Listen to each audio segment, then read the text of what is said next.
Our project is basically a 3D platforming networked multiplayer game made in Unity 3D. They have Minecraft attributes to it, kind of? Like Kind of voxel-style art.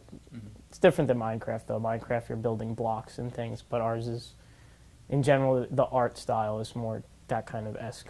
Yeah, and we were aiming for like a World of Warcraft MMORPG kind of feel. Right, we have a roadmap for it to become an MMORPG. Yeah. Meaning more than, right now it has 10 or 20 players able to play with each other at the same time. We'd like for that to be a lot more someday. Yeah, that would be really cool. So, yeah, and it's called Project ELM as of right now.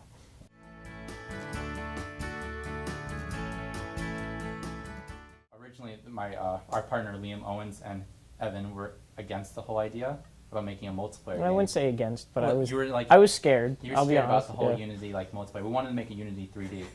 And I found something online that was all network based and had a lot of information on it.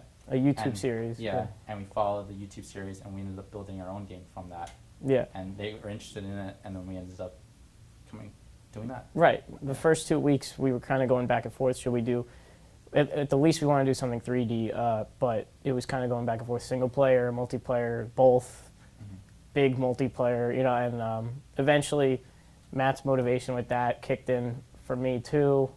We had a call, and then we just said let's go with it, and we started going the whole semester programming online multiplayer game.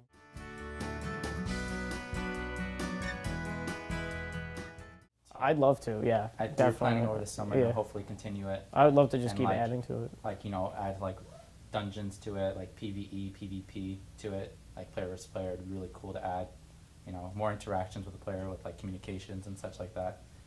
Right, like chat and things like that too. Because right now everyone can kind of walk around and fight each other, but we'd love to have some of those features like their names above their heads. Yeah, we've defaulted at points where it was we had a chat communication actually working, but because it interacted with it, some other code, it kind of conflicted, so we had to keep that feature out for now. But yeah, but we can eventually one day re-add that and hopefully more.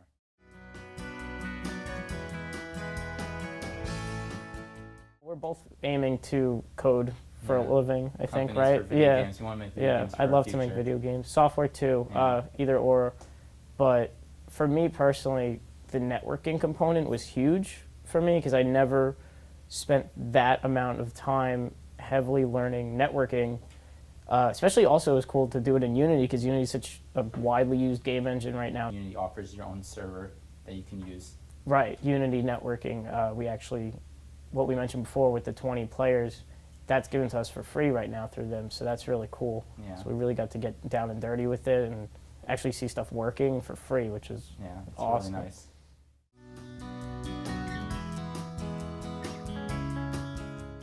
I thought it was really cool because there was a point where there were 5 people in front of the laptops we had out, and you couldn't kind of even walk over to see what was going on. Not that I didn't expect that, but when I saw it, I was like, wow. We were going to go try to present at Microsoft because they have a monthly. Or was it monthly? It's I think it's every month or two. They have this thing called Playcrafting where they have these events at Microsoft and Times Square, and they let indie developers from around Long Island, New York City, show off their games and get feedback. A lot like Research Day, but imagine a bigger room just for games.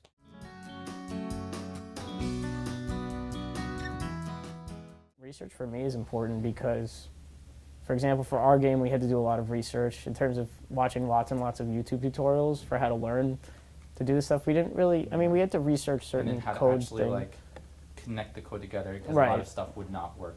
Right, and we had to figure out what certain parts of the code mean that we've never learned before, certain syntax. Yeah. So to research that was important because otherwise we're just looking at code and we don't understand how to implement it. So it's important for us to kind of learn as we're going through this process. This whole process was learning, in my opinion. Don't be afraid to do things outside of your schedule, like Research Day, because for me, it keeps me motivated to just know that I'm doing something just to exhibit my own skills and not just what everybody is telling me I want to do, or not what I want to do, but teaching me.